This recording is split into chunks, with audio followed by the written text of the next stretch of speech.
Hey YouTube, it's Zyloc with Media Hindsight.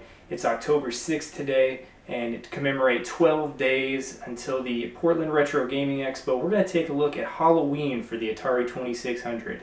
Halloween is obviously the classic slasher movie that came out in 1978 and pretty much created the genre.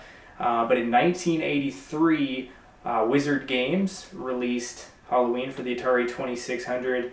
And unfortunately, it does not live up to the name of the original movie. More so maybe to some of the later movies, because they're considered not nearly as good as at least the first two. So, let's take a look, see how it stacks up to some of the other horror games that we've looked at over the last week.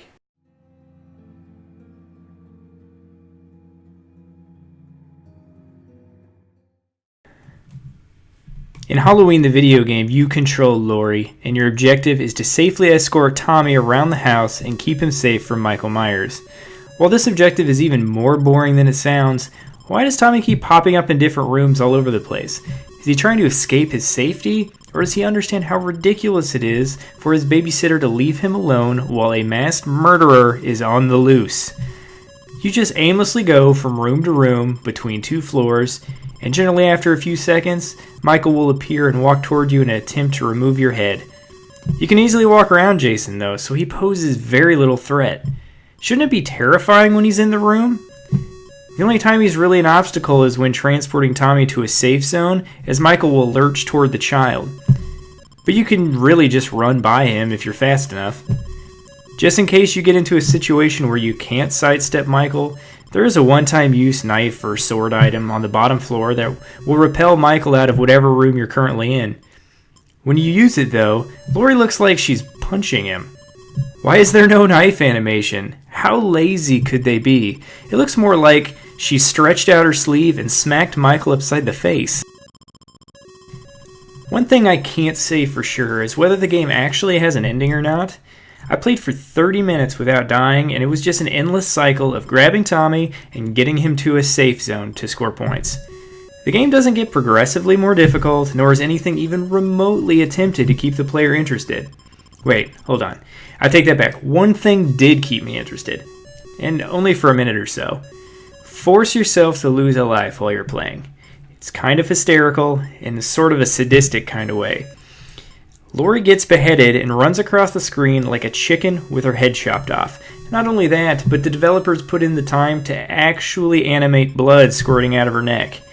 And not even Tommy is safe, as Michael will attempt to behead him too, and yeah, that's depicted as well.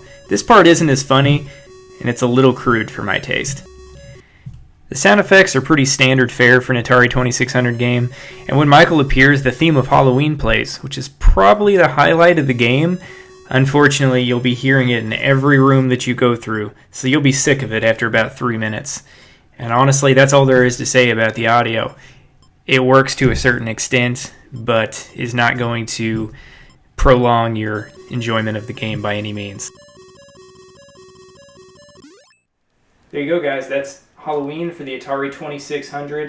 I'm going to have to give the game a 50 out of 100. Reason being, the game is playable. It's definitely playable, it definitely controls well, but the problem is that the objective is really boring and the game doesn't get any more difficult. There's nothing really to promote or motivate the player to keep going and keep playing the game.